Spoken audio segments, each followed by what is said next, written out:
ఒలింపిక్స్‌లో మెడల్స్ రాలేదు. మనకింతేనా? ఇది ప్రస్తుతం జరుగుతోన్న చర్చ. అయితే ఇక్కడ వ్యవస్థలో కూడా లోపాలున్నాయన్నది స్పష్టంగా కనిపిస్తోంది. తాజాగా క్రికెటర్ మహమ్మద్ సిరాజ్‌కు ప్రభుత్వం ఇచ్చిన నజరానానే తీసుకోండి.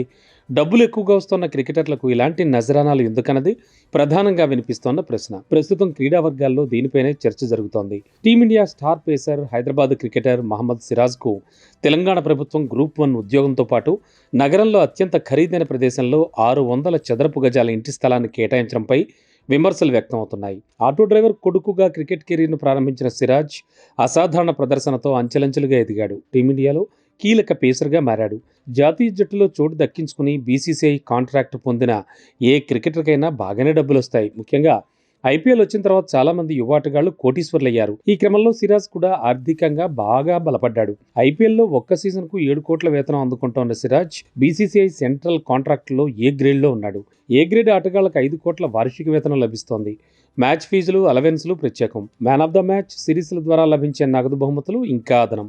అలాగే వాణిజ్య ప్రకటనల ఒప్పందాల ద్వారా కూడా ఆర్జిస్తున్నాడు.